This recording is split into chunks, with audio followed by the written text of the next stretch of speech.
ড্ৰেফত জলজীৱন মিছনৰ ঠিকাদাৰৰ অনাদায় ধন শীঘ্ৰে মুকলি কৰি দিয়াৰ দাবীত প্ৰতিবাদ জনস্বাস্থ্য কাৰিকৰী বিভাগৰ ঠিকাদাৰৰ বুধবাৰে পুৱাৰ পৰা 11 বজাত ড্ৰেফত জলজীৱন মিছনৰ ঠিকাদাৰৰ অনাদায় ধন শীঘ্ৰে মুকলি কৰি দিয়াৰ দাবীত প্ৰতিবাদ সাব্যস্ত কৰে জনস্বাস্থ্য কাৰিকৰী বিভাগৰ ঠিকাদাৰসকলে। বিভাগটোত ডিফু গ্ৰাম্য পানী যোগান সংমণ্ডলৰ কাৰ্যবাহী অভিযন্তাৰ কাৰ্যালয়ৰ সন্মুখত দুঘণ্টীয়া অৱস্থান ধৰ্মঘট কাৰ্যসূচী পালন কৰে কাৰ্বি আংলং আৰু পশ্চিম কাৰ্বি আংলঙৰ ঠিকাদাৰসকলে।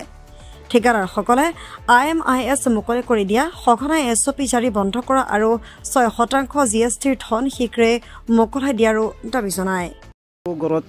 তাৰমানে বিশুদ্ধ পানী পোৱাব লাগে বুলি আমাক 2019 পৰা 2025 লৈকে আমাক ইনষ্ট্ৰাকশ্যন দিয়া আছিলে, কিন্তু সেই মৰ্মে কিছুমান কাম আমি আধাৰুৱা কৰিবলগীয়া হৈ গ'ল। বিশেষকৈ আজি ক'ব বিচাৰিছোঁ, অসমত জল জীৱন কণ্ট্ৰেক্টৰ এছ'চিয়েশ্যন অন্তৰ্গত আমি অসমত 46টা ডিভিজনত আমি আজি ধাৰণা কাৰ্যসূচী গ্ৰহণ কৰিছোঁ আৰু এই কাৰ্যসূচীত আমি আমাৰ প্ৰাপ্যধন নোপোৱাৰ কাৰণে আমি এই ধাৰণা দিবলগীয়া হৈছে।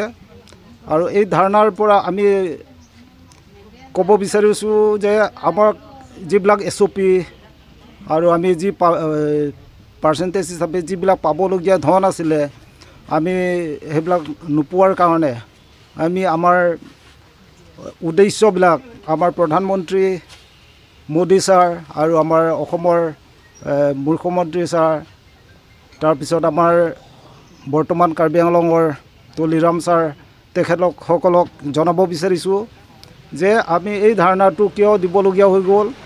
কাৰণ আমাৰ কণ্ট্ৰেক্টৰ এছ'চিয়েশ্যন হৈ আমি ধাৰণা দিবলগীয়া কাৰণ হৈছে আমি বিগত 21 মাহে আমি আমাৰ প্ৰাপ্যধন পোৱা নাই আৰু সেই প্ৰাপ্যধন নোপোৱাৰ বাবদ আমাৰ কণ্ট্ৰেক্টৰ এছ'চিয়েশ্যন কণ্ট্ৰেক্টৰবিলাক বা ঠিকাদাৰসকলে কিছুমানে বেংকৰ পৰা লোন লৈ পেলাই আৰু কিছুমানে ব্যক্তি হিচাপে কিছুমান কোম্পানীৰ পৰা ধাৰ লোৱা এনেকুৱা কিবা কাম কৰা আছিলে। তেখেতসকলৰ ঋণ পৰিশোধ কৰিব নোৱাৰাৰ বাবদ তেখেতসকলৰ বেংকৰ পৰাই হওক ন'টিছ গৈছে আৰু বিভিন্ন দোকানৰ পৰাই বা কোম্পানীৰ পৰাই হওক আমি ঠিকাদাৰবিলাকে কাম কৰাবিলাকৰ পইচা দিব নোৱাৰাত কণ্ট্ৰেক্টৰবিলাকৰ বহুত অসুবিধা হৈ পৰিছে। গতিকে সেইবিলাক অসুবিধাবিলাক দূৰ কৰাবৰ কাৰণে আমি ভাৰতবৰ্ষৰ প্ৰধানমন্ত্ৰী মোদী ছাৰক অনুৰোধ কৰিছোঁ, লগতে আমাৰ অসমৰ মুখ্যমন্ত্ৰী তেখেতকো অনুৰোধ কৰিছোঁ আৰু আমাৰ লগতে আমি য'ত নেকি বৰ্তমান আছোঁ কাৰ্বি আংলঙত, এই কাৰ্বি আংলং তুলিৰাম ছাৰে আমাক সহায় কৰি পেলাই আমি পাবলগীয়া ধনবিলাক অতি সোনকালে মোকলাই দিবৰ কাৰণে আমি অনুৰোধ কৰিছোঁ।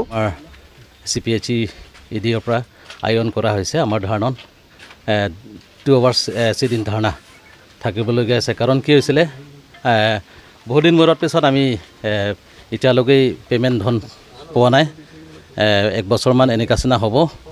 সেই গতিকে আমাৰ দুখৰ দেখাবলৈ কাৰণেহে আমি আজি ধাৰণা থাকিবলগীয়া হৈছিলে। কাৰণ আপোনালোকে জানে মোদীৰ ভাষণ বিভিন্ন জেগাত অন্যান্য জেগাত চব জেগাত পানী পাব লাগে বুলি তাৰ ভাষণ দিছিলে যে হাৰ হাৰ ঘৰ ঘৰ সে জল সেনাৰ।